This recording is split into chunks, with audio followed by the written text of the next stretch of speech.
Welcome, welcome, welcome. Today I am going to be talking with Srabani Sen. So Srabani and I met a good few years ago now, and we've had lots of conversations around leadership, around innovation. We both talk about performing.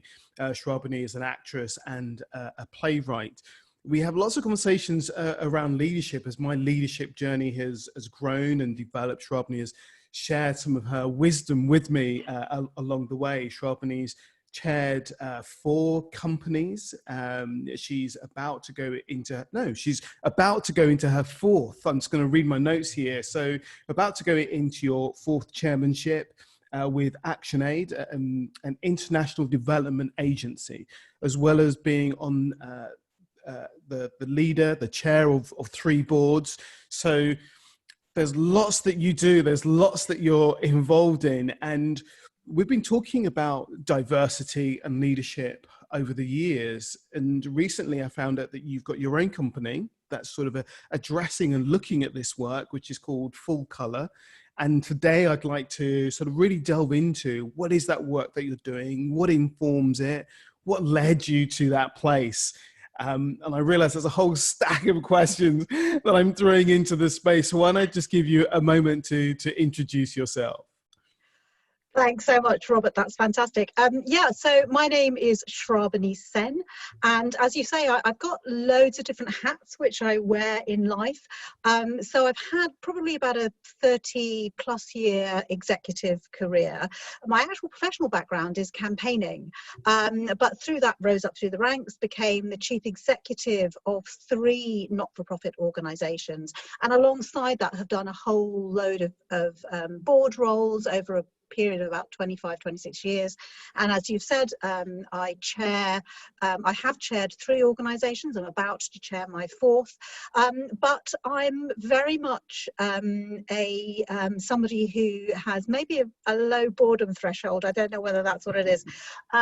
So I'm also a trained actress. I perform mainly in theatre and a playwright too. And I think one of the things which I love about my life is the fact that I do so many different things. But I was drawn to set up Full Colour because I realised when I was reflecting on my own journey and reflecting on my own journey towards leadership that I was working at some pretty senior levels. I was working at very senior levels of government in terms of working alongside government, working with lots of kind of government ministers and prime ministers on occasion. And whilst I would say pretty much never the only woman in a room, in a senior setting, I was pretty much always the only person of colour in that room.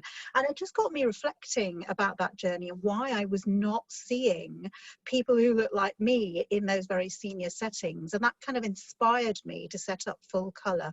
And I realised in setting up Full Colour that there was kind of 2 parts of what leads to the scenario that we have now, which is a very undiverse organisations at that senior level. Partly it's because people recruit to their like, they recruit people that they feel comfortable with.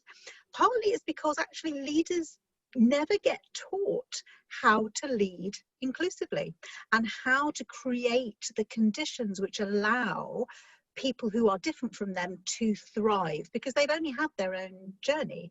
And so part of what I do through Full Colour is I only really at the moment work at leadership level with those organisations who are genuinely committed to changing how they work to create the conditions for diversity to thrive. But I also realise that actually there's something about when you are in leadership positions as I currently am. There's a fantastic Michelle Obama quote, which I'm now going to share with you. I'm probably going to mangle like anything. She has so many great quotes. But one of the quotes that really sticks in my mind is she talks about the fact that she always has 3 people in her sights or in her life. The person who's kind of ahead of her on the journey, who she kind of looks up to and is inspired by and seeks to emulate. The person who's kind of traveling her journey alongside of her, who's like like her ally, her friend, her companion. But also she's very mindful of looking back and looking at how she can clear the way and really reach back and pull forward the people who are traveling that journey a few steps behind her. And I recognized that I was at that stage where I could kind of clear the way for people behind me and really bring people along that journey. So that's what inspired me to set up Full Colour. And I recognize that actually there's loads of organizations out there doing the stuff at the level of entry-level people with diverse backgrounds, but there was pretty much no one effectively marrying that experience of what it takes to run complex organizations and how you change complex organizations, and marrying that with the need and the desire to make organizations more diverse and inclusive. And I guess that's my USP. I have lived experience of leading complicated organizations, but I marry that with an understanding and knowledge of diversity and inclusion. So that's a little bit about the journey to Full Colour. I always find it so interesting when I know somebody and I know their history, but then in a conversation like this, I start to find out all these little pops and sparks that kind of weren't in my sort of field. So, you know, when you start talking about working at government level, which is a pretty high level to be working at, to be looking at how do I create inclusivity, how do I create those diverse environments, and I'm just wondering here, how, when you're working at that level, how do people meet those challenging conversations about diversity and about inclusion? I think there is I think you've hit on something which is really crucial around the whole topic of inclusion and diversity. There is a fabulous book called White Fragility, and it talks about the fact that a lot of people who are from a white cultural background and look white, what they equate any kind of conversations about racism or bias or lack of inclusion, they equate it with morality. And therefore, a lot of people who are in positions of power are often white, often male. If there is one thing that nobody likes to be accused of, it's being immoral. Everybody thinks of themselves as moral people. And therefore, when issues around race in particular come up, I think it's less the case with gender now, although it does come up a little bit with gender, is that sense of, are you telling me I'm a bad person then? Is that what you're telling me? And the minute the defences go up, you've lost any hope of actually trying to change the way those leaders run their organization. And so I passionately understand at a visceral level, I am brown, why a lot of activists around issues around diversity and inclusion get very angry, because quite frankly, I've been in the workplace for more than 30 years. Very little has changed from when I first started work. So I get the anger, but if we are really to generate change, we have to make the people in positions of power who have the ability to affect change feel comfortable at the very basic level having the conversation. So a lot of how I do my work around Full Colour is all the stuff we do as coaches, which is creating a safe space, creating a non-judgmental environment where people can begin to open up about what they're finding difficult.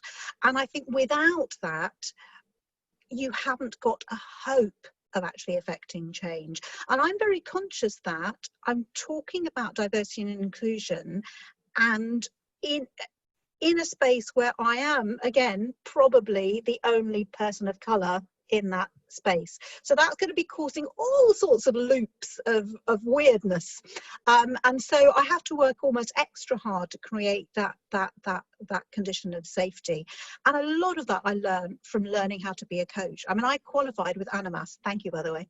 A lot of what I learned about how you create that space, how you create that non-judgmental conversation is at the core of everything I do. And alongside that, it's very much about, there's a lot of theoretical chat when you're talking about diversity and inclusion, but the clients I work with, those leaders that I work with, are saying, yeah, but what do I do? What do I do? What do I need to change? How do I make it? So I'm really passionate about making things as practical as possible. So anybody on the programs of work that I do are in no doubt on a day-to-day level what behavior change they need to bring, what actions they need to take, how they measure progress, how they kind of get feedback on that process in a way which informs their practice.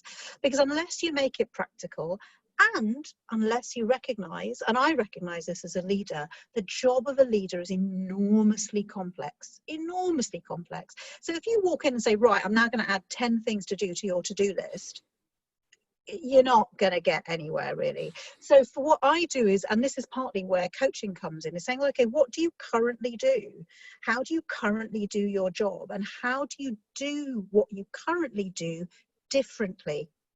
And the only way to kind of really unpick that is through coaching approaches, really standard coaching approaches about opening up the conversation, using powerful open questions, allowing space and silence so that people can open up about what they're currently struggling with so that they can find some practical solutions. I mean, I have an inclusion framework which I use, which is a series of competencies and attributes. But again, that was informed by coaching. So I have 4 dimensions in my inclusion framework, and I cover the emotions that inclusive leaders and inclusive cultures bring to bear, the actions, the behaviors, and really importantly, thought processes, mindset. What are the thoughts going on in your head which you need to bring in to become inclusive in how you do what you do in your job as a leader. So for me, what I learned through learning to become a coach, through practicing coaching once I qualified, absolutely at a DNA level linked to how I deliver the service that I deliver. And that's just part of it. We might get a chance to chat about it, but coaching informs every part of my process, from winning a client through to developing a bespoke program for them, through to how I deliver.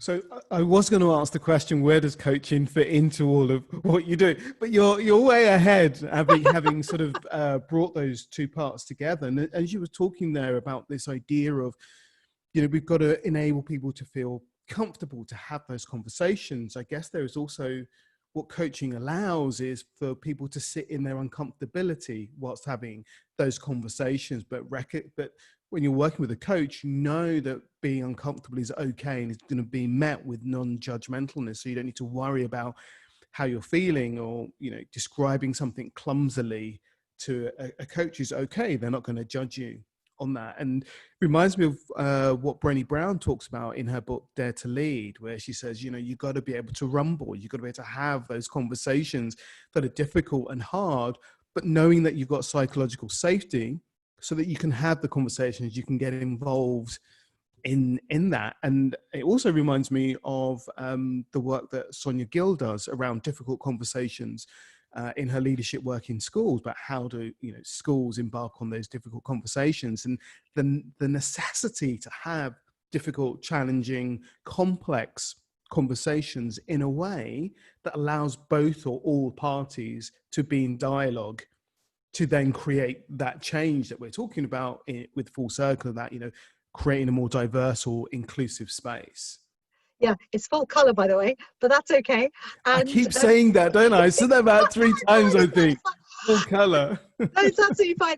And I think that that's particularly important at the moment. So I launched Full Colour last summer, so it's not that old as a company, and it had been kind of steadily inching its way forward, as you do when you're a startup. And then George Floyd was killed. There was a massive growth of profile around racism thanks to activist campaigning by organisations like Black Lives Matter. And I am now inundated. I barely have time to sleep. It's so busy. But really interestingly, the reason organisations are coming to me is because they're facing a lot of challenge from staff, from previous members of staff, and they are, a lot of the leaders I'm working with are feeling quite fragile, and it's part of that kind of thing, isn't it, about I'm not a bad person, I'm doing my best, but they're getting a huge amount of pushback, in some instances, I have to say rightly so, for how they've run their organisations. But unless they can feel that when they're in conversation with me, when I'm developing and delivering programs for them, unless we have really high levels of trust, we can't do the work. And part of that creating a safe space, part of that creating psychological safety is about developing trust. It's about developing rapport. Again, core attributes to a decent coach. And I think one of the things I think I mentioned earlier was what I do is I bring together an understanding and a lived experience of leadership with the diversity and inclusion. I think part of what I help leaders understand, partly through out and out advice, because that's part of what I do through Full Colour. So it's not all about coaching. It's partly about bringing expertise to a problem, is really helping organisations and their leaders understand their own context. I am not a big fan of cookie cutter solutions around diversity and inclusion, because no two organisations are in the same place along their journey towards greater diversity and inclusion. So part of what I do when I first start working with a client, I have a phase which I call establishing the now. And what establishing the now is about is really getting into that organisation and understanding what their particular issues are, what's going to help them along their journey, what's going to get in their way along their journey, and developing bespoke programs for organisations which really address the particular needs of that organisation. And you can only find that stuff out through coaching approaches to questioning and talking to people. I back that up by looking at what data that organisation has got, what they don't have. I might do survey work with their staff teams to understand what the lived experience is beyond that leadership level. So it's not just about finding that stuff out through coaching approaches. It's kind of marrying lots of different data, but then having some really honest conversations with people. And those honest conversations could be about, if you have £2.50 to spend on this topic, I will devise a program with them which they can afford with £2.50. But as part of that, one of the weird things about diversity and inclusion is people's ambitions are enormous. But that, by the way, I don't have any time to spend on it, and I don't have any budget to spend on it, but I really want to change the world. And so there's something about how you help organisations say, if you only have £2.50, that's fine. But therefore, you have to craft goals around the change you're trying to achieve that can be done on £2.50. If you only have 5 minutes a week as a leader to focus your attention on this topic, then we have to come up with things that you can do in 5 minutes a week, rather than that will take you all week to deliver. I think there's something really interesting about the idea of, being really clear about how much money and how much time you have to spend on a particular idea or movement. I know when sort of George Floyd happened, there were lots of companies that spoke about what they were going to do and how they were going to do it. And I'm curious to kind of observe what is happening and also what's not happening. How are people fallen back to the day-to-day now? The loudness has kind of tamed as it were. I know that at Animas, we sort of went, so what do we do and how do we do this? But how do we continually do this? How do we continually have conversations about inclusion and explore what are we doing about it in a physical sense that can be felt by the team, as in the office team, as it were, and but also the community. Because one of my thinkings around this is that we might change an organization, but what's the ripple effects? What's the challenge effects that we might need to have to a broader, wider space? How do we hold each other accountable in that change? So there's something really, really lovely about going, what's the time that you have and what can you afford? And let's just do that. We want to change the world. Okay. But let's do what we can do right now and move towards those bigger things over time.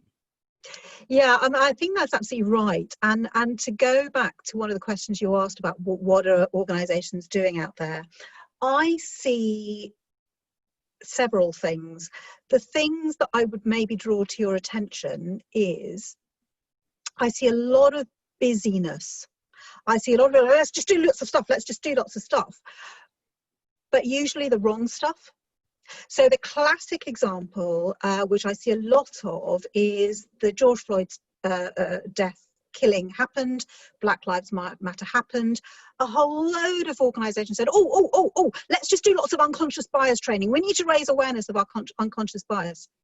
There is lots of evidence which shows that unconscious bias training doesn't work.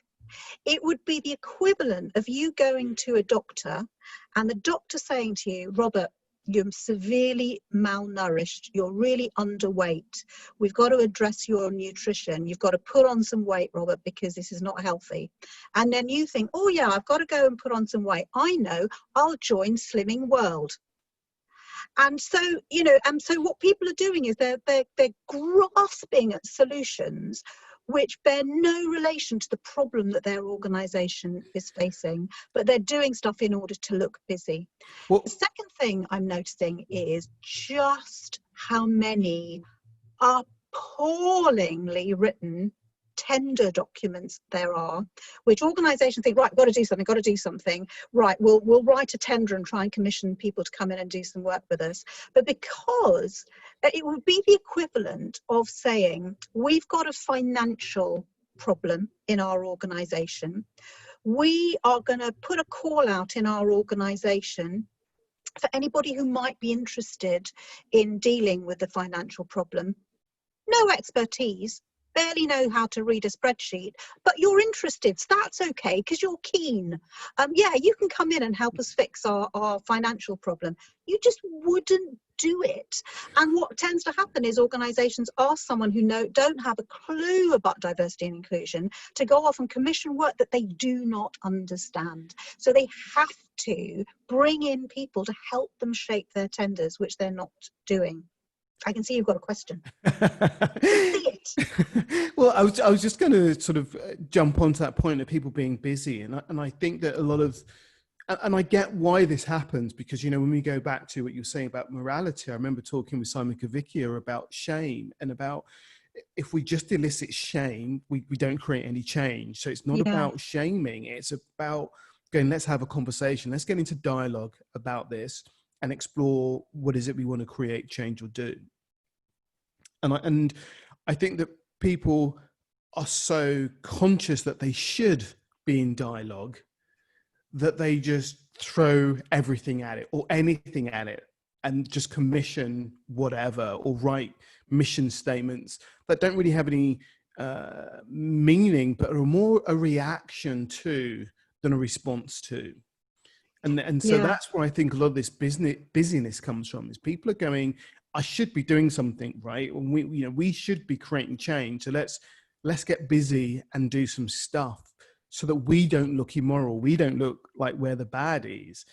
And I remember, some really long conversations with Nick and Sam, our head of content, just kind of going, so what do we want to put out there? What do we want to say? Especially when we've been doing it. So we've been quietly, in the background doing what we do, which I think shows up in the diverse and inclusive community that we have as an organization, but also in terms of those that work within the organization, whilst there's still work for us to do. But we've been busy doing it, but then you get people that get busy showing that they're busy, as opposed to get busy doing something and making change. I think that's absolutely right. And I think the other thing which I've noticed is now when I work with clients, what I will do is I will offer a prospective client a pro bono 1-hour session. And part of it is to help them know what they need to commission. So effectively, it's like an advice session, and it's an exploration, but also an advice session to help them decide what they need to commission. But partly it's a filter for myself. Because what I've noticed is that there are some organisations that are genuinely committed to change. They're the ones I want to work with. But there are others who think the change needs to happen somewhere else in their organisation. Nothing to do with me, Gov. I'm the leader, nothing to do with me. It'll happen over there, and then it's fine because they'll report into me. And so what they don't recognise is that they're part of the issue. They're part of the problem. And so unless people are prepared to, we know as coaches that if anyone comes to you with any kind of change that they want to make, unless they take responsibility for that change journey and their role within that change journey, there will never be change in whatever situation it is they're trying to change. And it's exactly the same around diversity and inclusion. And I think that I'm playing the long game here, Robert. I don't know whether this is right or wrong, but I think that if I work with enough organisations who are then successful in the change that they are trying to implement and can demonstrate that success, there is nothing that breeds success like success. And other people will fall into the, oh, well, they're doing it. Oh my God, that's made a big difference to them. There's a phenomenal amount of research out there that organizations that get diversity and inclusion right, to put not too fine a point on it, make more money. They make more money. The most famous piece of research was done by McKinsey a few years back, and they showed they looked at different types of diversity. But if you take one example, racial diversity, they found that organizations that were in the kind of top quartile in terms of the level of racial diversity they had in their organizations were 35% more likely to make more money than their industry average. 35% more likely to make more money than the industry average. And that is true of everything else. Organizations that are more diverse, they make better decisions, they're better at problem solving, they're better at product development, they're better at their service development. So whether you're a not-for-profit organization, a public sector organization, a private sector organization out there for profit, there is no dimension that you can think of that you don't do better at if you are more diverse and inclusive. So there is something about how you can really make that a heartfelt understanding. People get it up here, but they don't get it in here. And part of I think the journey to genuine change is the more organizations that get it here at a leadership level and are prepared to take the journey, which might be a bit icky for some people. But the ickiness is okay. It's that your point about living with that discomfort. That's what's actually going to generate the change and make you more successful, make your organization more successful, make you personally more successful. Why would you not want that? And that's a really useful question there. Why would we not want to be more successful? Why would we not want a more diverse and inclusive environment? I think some of that not wanting is fear. Yeah. I also think some of that is just the kind of, we're used to it. We're used to the people that are around us. We're used to the communities that we come from. And so we've got to get out of our comfort zone, out of that soft space, and go and find people that are different in order to create an environment where people feel welcome to come and to show up. People of difference are welcome into that space. So I think there's something really interesting about how we enable organizations to step into that space of being challenged, of being out of their comfort zone, to go, right, where else can we go to find employees to work here? Because it's interesting, because I know a lot of companies will go, oh, we're going to make more money, so we'll commission somebody to go off and do that to make the money, without actually going, well, how do we get involved from a leadership and a heartfelt perspective? I know we've spoken about Sonia already, and the work that she does with Heads Up, but I know one of the things that Sonia talks about is that she will only work with a school if the leadership team are willing to do the work as well, because it's got to come from the head in order to create that change throughout the organization. That's absolutely right. And there is evidence around diversity and inclusion, which has been done by the research that's been done by the Chartered Institute of Personnel Development, CIPD, that unless diversity and inclusion initiatives are led from the top, they just don't work. So there is actual research which proves that point, certainly around diversity and inclusion. And I think one of the things, I always remember when I was doing my market research before I set up Full Colour, I can't remember, I think I was at some kind of reception. I can't even remember where it was now, but I was chatting to a bloke who worked for one of the major banks in their kind of head office type scenario. And he was a passionate advocate of gender diversity. And I was chatting away to him, and it was fascinating stuff. And so I said to him at one point, I said, I'm really intrigued. What is it that makes you so passionate about gender diversity? And he answered the question in 4 words. I have 3 daughters. And what I realized, that was a real light bulb moment for me, because what I realized, it was actually the reason he was so passionate was self-interest. And one of the things I do when I'm going in and talking to prospective clients is part of what's going on, clicking away in the back of my brain, is what's in it for you? Yeah. What's in it for you as a leader to change? And that can be an internal thing, like I have 3 daughters. It can be my board is on my back, and if I don't get this right, it's going to affect my bonus, or dare I say it, my job. I've got to get this right. Or I'm getting a huge backlash from staff, and I've got lots of unrest in staff. I've got to deal with this, otherwise we're just going to lose productivity. So I'm always looking for the what's in it for you answer, because if I understand that, it helps me understand how to unlock that desire to not have change over here in a corner, which has nothing to do with them, but to give them a reason to engage in that journey.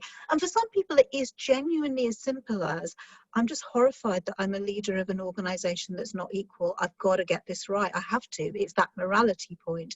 But the other thing which a lot of the typical shape of an organization when you look at diversity is there's loads of diversity at the junior ranks, and then the higher up you get, probably up to middle management, there's probably is quite a lot of diversity. You get past middle management, very little diversity. The diversity amount narrows, and so there is something about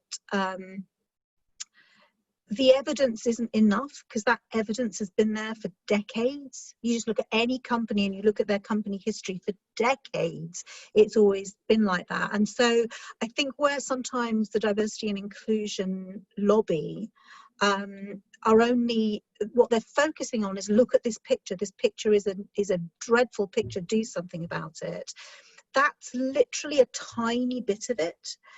For me, a much bigger bit of it is what's in it for them to change, and why is it in their interest? Because the great thing about diversity is, one of the core attributes of a genuinely inclusive environment to work in is there's a lot of challenge, because you've got lots of different perspectives from whatever angle that different perspective is coming from, that causes inbuilt challenge in decision-making processes, problem-solving processes, and the value of that is you'll get better decisions, better problem-solving, etc.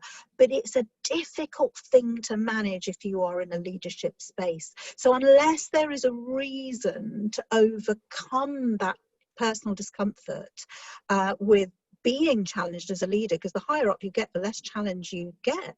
And so actually, if you're opening up challenge, that's quite a difficult space to be in.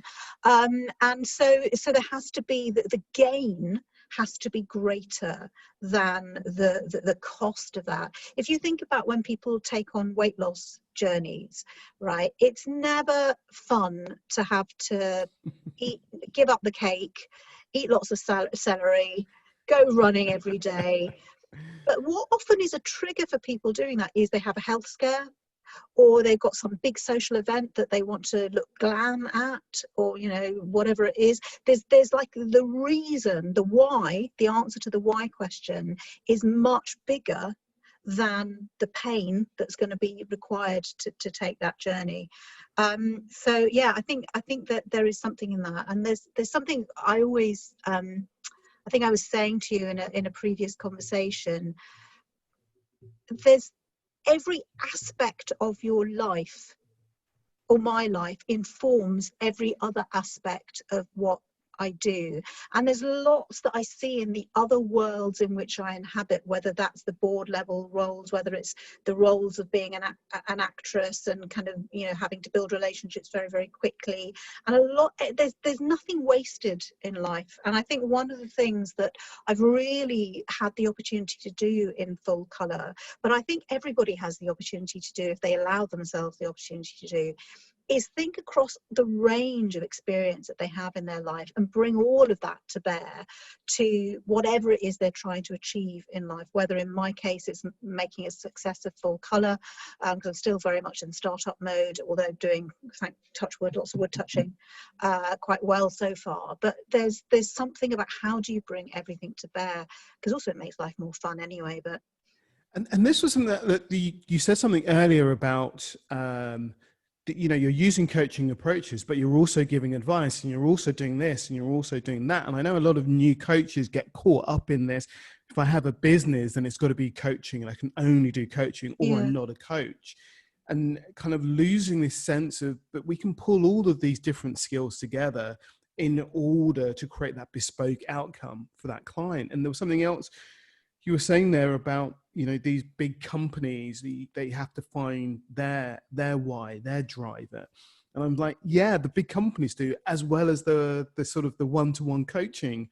That person has to find their why, their driver. And so it's like, it doesn't matter on what scale you're working on, you still got to find that, what's the thing that's going to create the shift, that movement, what sits underneath or at the back or hidden in the shadows. That if we get that into the picture, that's where the change is going to come from. That's the real motivational drivers.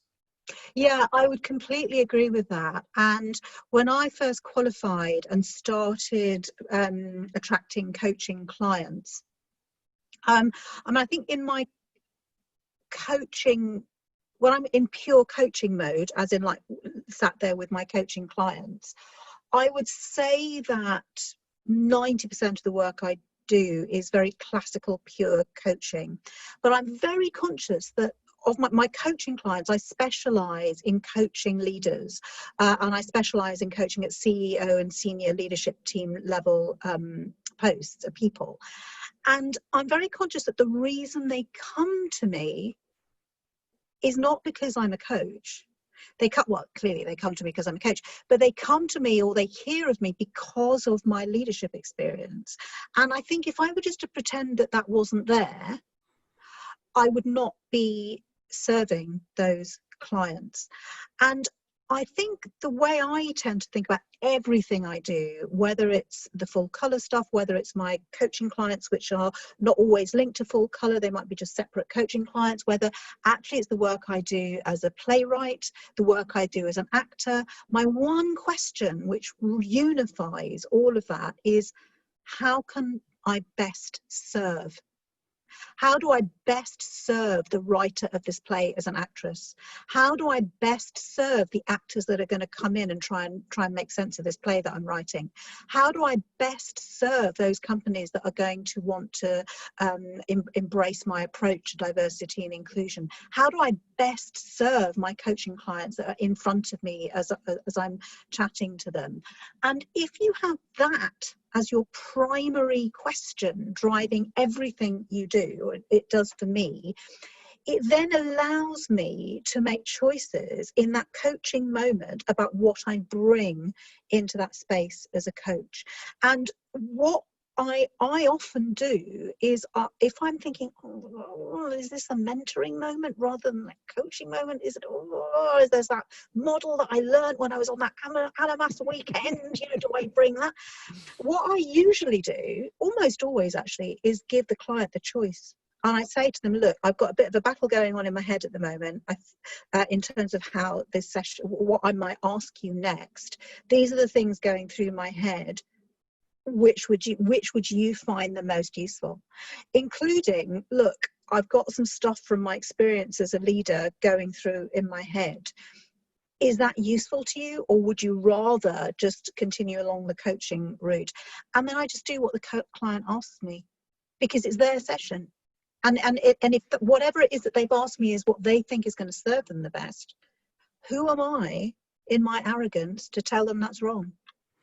And I think this is something that one gets to with experience. I think this is, and it may not just be coaching experience, it may be the experience of having worked in different fields, but that ability to sit comfortably and confidently and go, okay, there's a whole range of things going on in my head, which is going to be useful to you in where you're going right now in this session, as opposed to us editing and choosing what we feel is most useful or the best useful. And this may go against, which is, you know, I find this amusing as a coach, because it may go against some of the things that people talk about in terms of, you know, coaching organizations, saying about coaching competencies and what we should or shouldn't do as coaches and how we should or shouldn't work. But if we're coming from a service perspective and we're managing that, you know, we have boundaries and ethics around what we offer and how we work. I think there is a richness that can come to that dialogic space, and whether we call that coaching or mentoring, or as Nash talks about, personal consultancy, that spectrum, whatever it is that we choose to call it, by being of service can really drive what we choose to bring into the space. I think that's absolutely right. And I think the other bit of what you've just described, and that's 100% my approach to coaching, is 100% what you've just described. The other bit of that is, how do you as a coach, or how do I as a coach, get out of my own way? The point of coaching for me is it's client-centered. And as long as the client is always front and center, it then becomes, it's not your decision. It's their decision, because it's their session, it's their journey. And so there's something really overt and about just getting out of your own way as a coach. And I'm still working on that. I can't say that I've nailed it. You know, every session I'm thinking, oh my God, am I getting it right? Am I getting it wrong?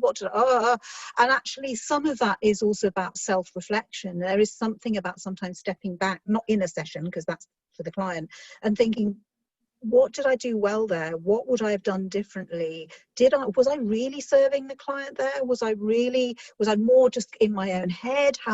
So that you're constantly learning and evolving. I genuinely am a believer of that philosophy, that the day you stop learning is the day you die. You just never stop learning. And I think there's something which is linked to what we're talking about, which is also about humility. You know, you are an infinitely more experienced coach than I am, but I'm very struck by the fact that, you know, I did some of my lessons with you at Animas when I was studying, is that you bring that humility to the space. You're not sitting there saying, I've got all the answers, I've got 20 years experience, or whatever. You're not doing that nonsense. But humility, I think, is the key. And that's a very uncomfortable thing to say, because it almost feels like not being humble saying it. You're like, oh, you end up with all sorts of things going on in your head, but it's so crucial. It's so crucial. And to anyone who's starting their coaching journey, I think if you can remember those 2 or 3 things, you know, how can I serve best? You know, what does the client want? How do I keep the client at the center of it? And, you know, how do I stay humble in that space? You can't go wrong. You honestly, you can't go far wrong. I think those are some really useful go-to thoughts for not only new coaches but seasoned coaches, just to kind of check in and go, have I got a little bit arrogant in my thinking through my experience? Have I, you know, strayed a little bit of who am I serving? Who am I working for really here? So I think there's some really useful questions there for all coaches. And, you know, we could sit and we could talk about this forever. We don't have forever. We don't have forever in this moment, but we will come back to that forever moment. I'd just like to hear a little bit about where you see full colour going in sort of in the next 5-10 years. I think I see it going in 2 directions. One of the things I would like to do is bring on a team of associates, because at the moment I'm kind of boundaried by how much I can do. And although I have help on the kind of organizational logistical side, I think I need to almost bring on some associates and train them in the full colour methodology so that we can really go out there and spread the word more. But the other thing I'm doing at the moment is I'm doing some market research for a new service, which is about the reaching back and helping people along their way bit of the journey. So I'm interviewing women of colour. I'm focusing specifically on women of colour who are in middle management positions and just getting stuck. And I'm researching some of the issues that they're facing, both in terms of internal barriers, and that could be about thinking, it could be about beliefs, it could be all sorts of things that are holding them back within themselves, and also some of the external barriers that they're facing, the environmental barriers that they're facing, and that will go on over summer. I've already interviewed, I think it's about 27, 28 women. I'm hoping to get to about 30, 35 women. And then just launch that so that there's almost like a pincer movement. There's the kind of working at a leadership level to drive change downwards, but also developing a cohort of women who have got the skills and confidence to push through. Because I think if I think about my journey, the reason I think I was able to push through was my upbringing. And what my upbringing gave me was 2 things. One is very highly developed social skills in a context of being around powerful people. I just learned that from my parents just because of the lives that they had, and I just was able to observe that and pick it up without realizing. And also a degree of a core of self-belief that no matter how doubtful I was, there was a core of self-belief that my upbringing gave me. I think partly because I was middle class and partly because of how my parents raised me, which I'm recognizing through doing these interviews that a lot of women just don't have. Women of colour in particular just don't have. And I've been so battered, I mean, as have I, but I think I was given the resilience through my upbringing, which a lot of people don't necessarily have access to when they're being raised. And how I can develop that and really create a group of powerful women who are just going to know how to address those things that are holding them back, including how to. It's really interesting. One of the topics that's coming up most, there's 2 topics that are really coming up the most in people that are holding them back. One is complete imposter syndrome, which just makes me feel so sad because these are incredibly capable women. But also that kind of personal branding, knowing how to navigate the kind of the dynamics of a meeting and when to speak up and how to speak up and how to be visible and where to be and how to kind of create that personal persona so that people recognize who they are and their value. So I'm hoping that in the next 5 years, growth is one, but really kind of developing cohorts of women of colour who really have the chops to just go for what they really want to go for and not be held back by anything really. other than the size of their ambition. Love it. And I love the passion by which you speak of this work, and that kind of drive and determination that you have with it. And I know with that amount of passion that it's going to, you know, go leaps and bounds Oh, in the thank you. next 3 years. So I'm sure people listening to that last statement will be like, I want to get involved in that. I want to be part of that. So if people want to find you, connect with you, what's the best way for them to do that? So there's two ways. You can find me on LinkedIn. So just look me up, Srabani Sen. So it's Srabani is my first name. Surname is Sen, Sen. Just look me up, connect with me. That's fine. Message me. Great. Or you can go onto my website, which is www.fullclr.com. So that's FULLCLR.com, and connect with me that way. You can email me, you can message me. I think the info at Full Colour email address is on there, but that will get to me. That'll be forwarded to me. So yeah, if there are coaches out there who might be interested in working around diversity and inclusion, it probably won't be till next year that I begin to take on some associates, but I'd love to hear from you.